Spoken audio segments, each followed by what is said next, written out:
much. And you did so much at the top. Thank you, by the way, for front-loading this so easily for me with sharing with everyone about kind of some of the process, because I want to dig into that. Well, it changes the way you watch the film, I think. And I've never had that on another film, because I feel like usually I don't know what's going to affect people as far as from technique goes, rather than to watch the film. But this is one where once you know how the sound was done and the music was done, I think you end up watching the movie differently. Yeah, and I want to come back to the music and to so many other things.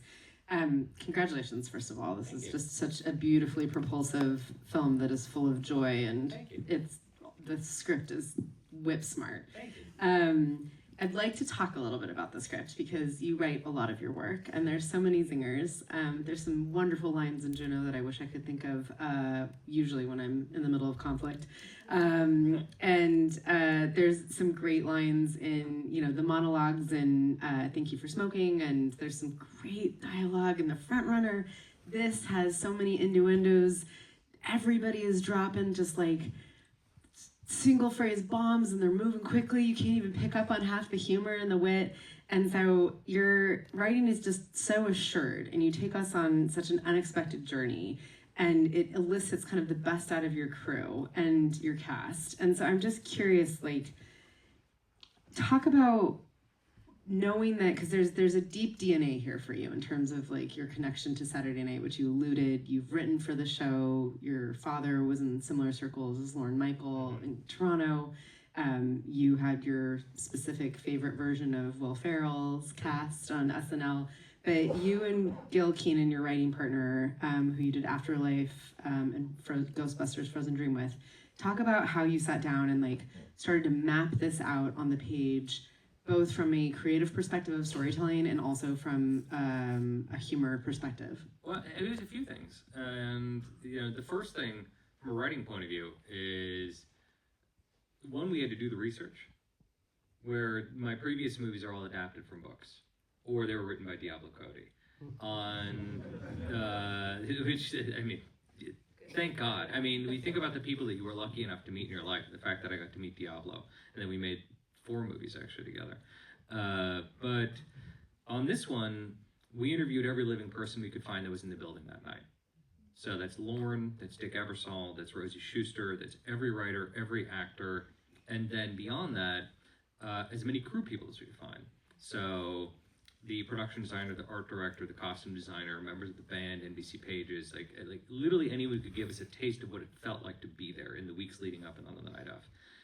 Then, from a writing point of view, the original concept for the movie was to be done in one shot, not stitched. We wanted to do it as one. And you can kind of tell that watching the movie now, because it's continuous. It's not a movie with 90 scenes, it's one 90-minute scene. And our original idea was, we'll build this huge set, and we'll do the whole movie in one, and every day we'll do the entire movie, and then overnight, we'll have a sound department who will basically make it watchable. We'll add just enough sound effects and music overnight that the next morning, the entire cast and crew can watch the movie that we shot the day before, give each other notes, and then go shoot the movie again, and we would just do this every day till we had a finished film. That was the original idea. And every smart person in my life was like, are you out of your fucking mind? Including my father, who was just like, this is stupid. I was like, yeah, but, and he goes, no, he said, your greatest tool as a director is editing.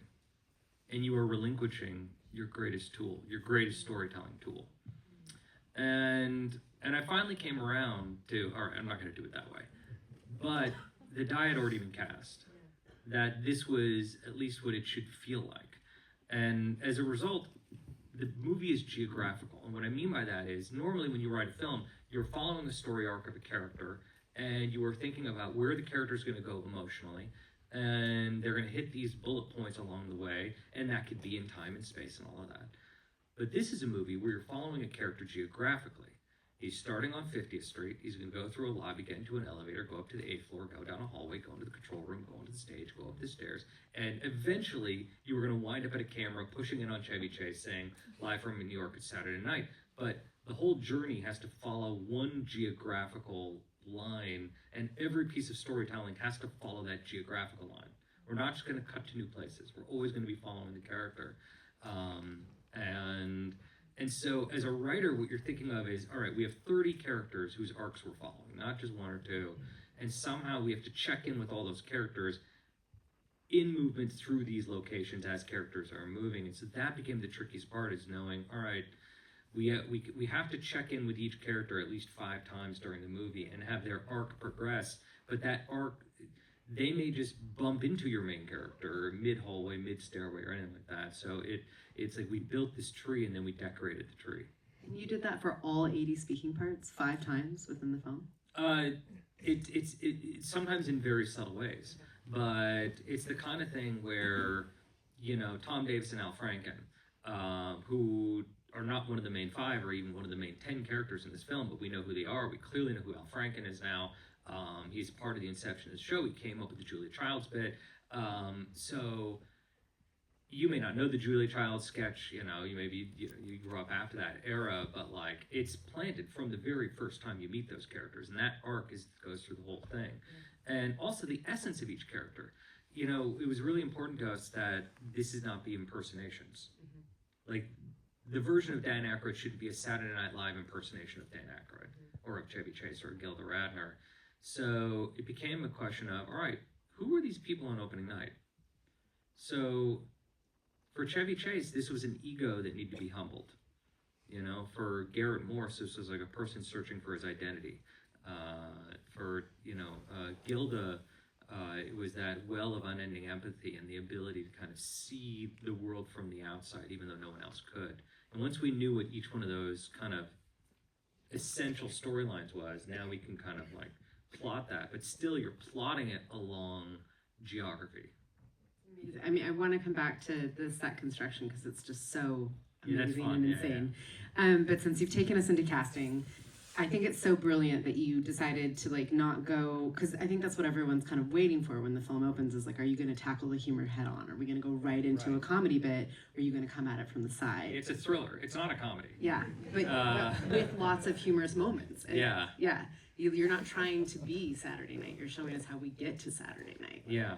And you have this incredible cast. We have some repeat players that you are known for working with. You have incredible collaborations throughout your career.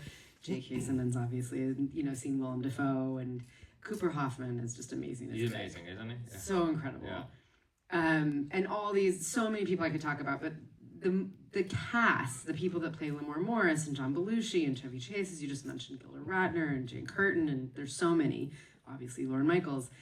And you said that you said something really interesting earlier about not casting the extras from tape, but can you talk just a little bit about the casting process in general and how you found people who could inhabit instead of... It was absolutely terrifying. and any time I would tell someone the idea, I was like, I want to make a movie about the 90 minutes leading up to the first episode of Saturday Night Live. Last night is live from New York, Saturday night.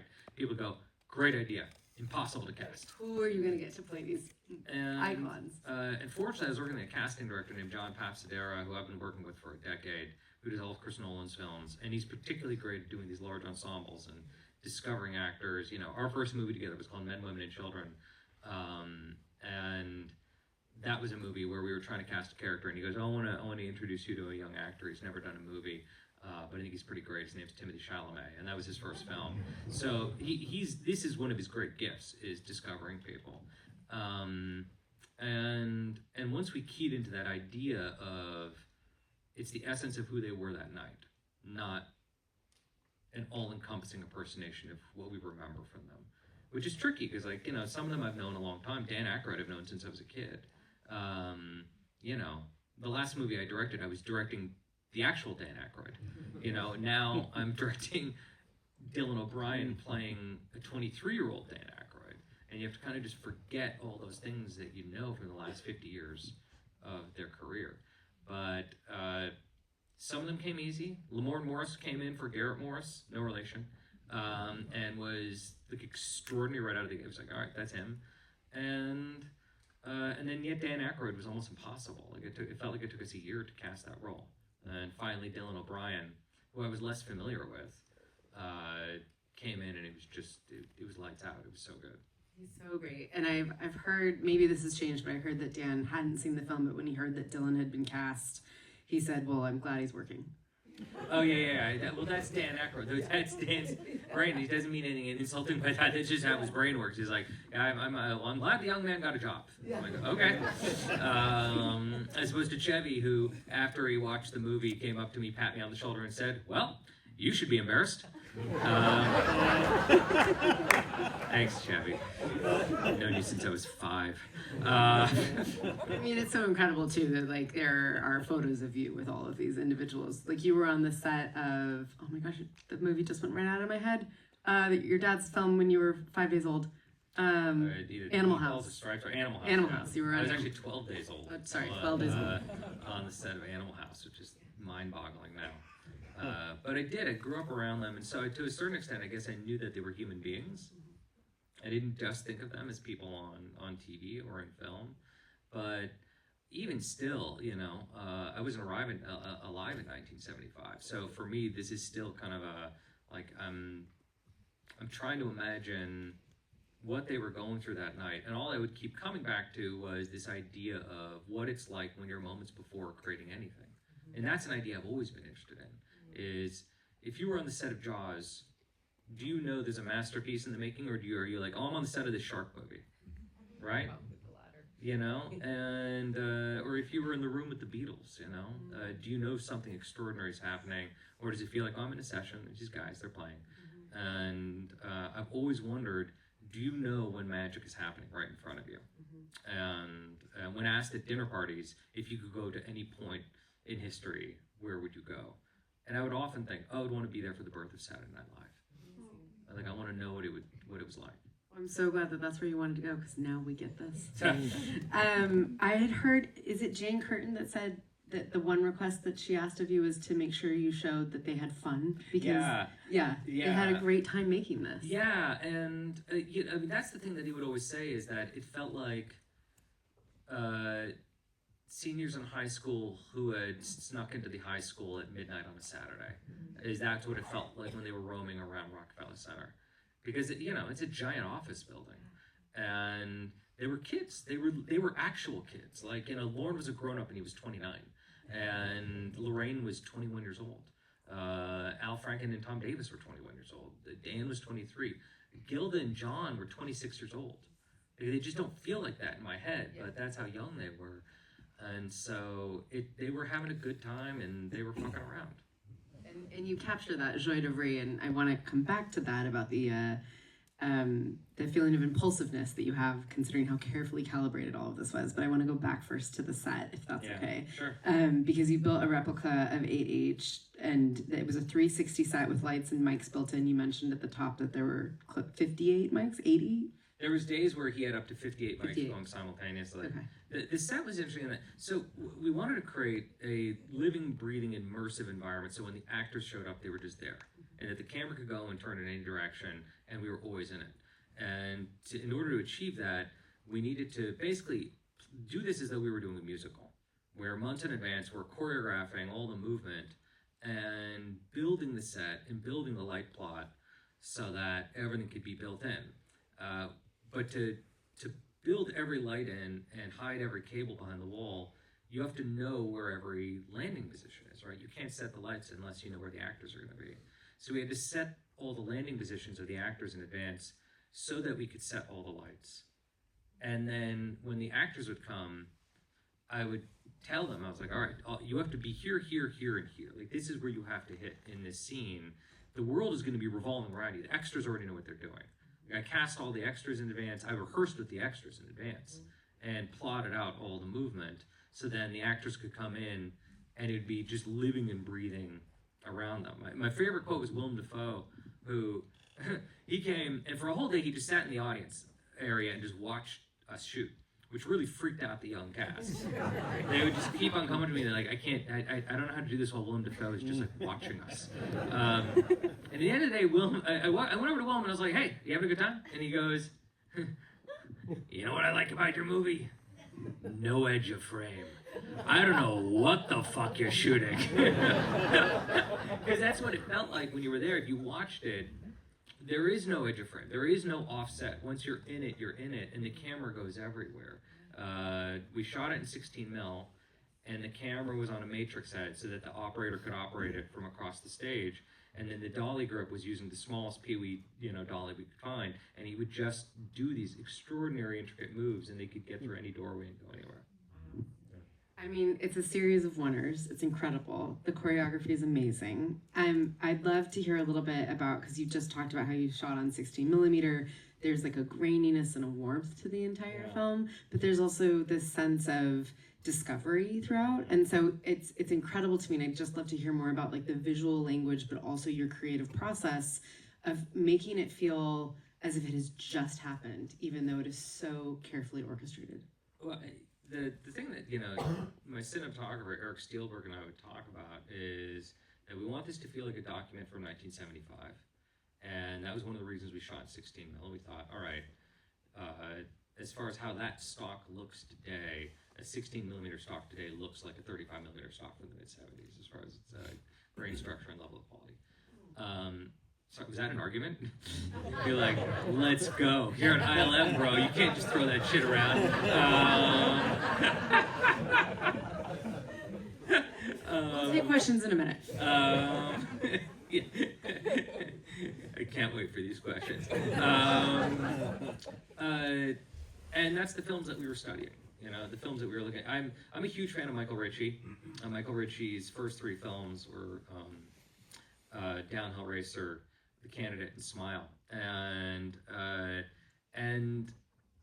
they're immersive films. They're immersive films the way Robert Altman films are immersive. But for whatever reason, I find them just tonally a little more kind of tuned up and wired up and a little more chaotic. And so, the cast would watch those films. Eric and I would watch those films. And that became, I think, the largest signal as far as the visual language of what we were looking for.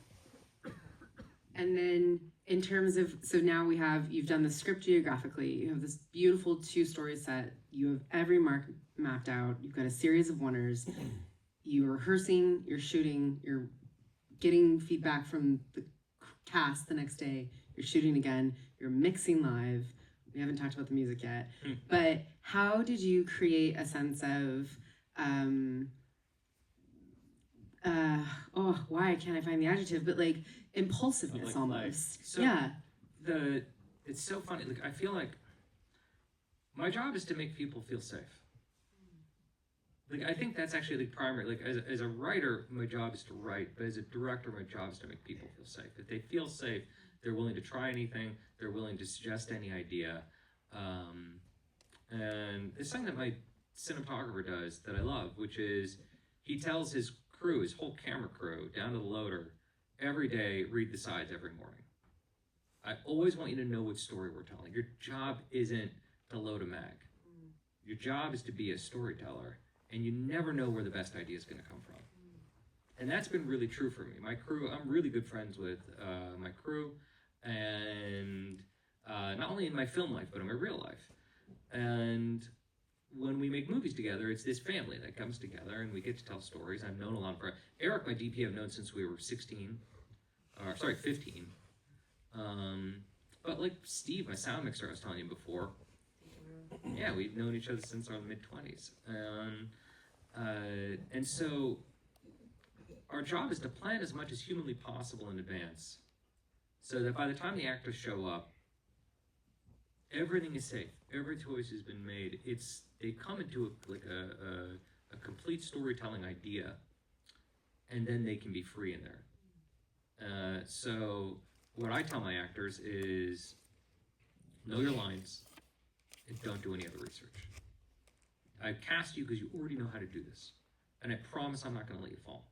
So come free enough to bounce off of the stuff that's about to be presented to you, because you're going to come into a world that's living and breathing immersive. You're going to be working with a bunch of extraordinary actors, and they're going to be throwing things at you, and you need to be able to react in real time. You need to be able to listen and react in real time. And if you've prepped everything already, you're going to be no fun. Like you're not going to be able to, because you won't be able to actually react in real time, because you're going to be so lost in all this research you did. If you're thinking too much about, well, my character did this when they were 5, and I practiced this limp that they have, and I got this voice thing that I do this thing with my lip and this thing with my eyes, and I, practice the linguistics of this line, you're not going to be able to have any fun. Yeah. So learn the lines, and I promise I'm not going to let you. I'm not going to use your bad takes. And so sometimes they came in ready, and sometimes it took them a moment to let go. And I get it; it's scary. But once they did let go, they would begin to have fun, and you could see. And hopefully, when you're watching the film, you feel that. You feel a cast that is alive, that feels safe, and is just ready to try things. Yeah.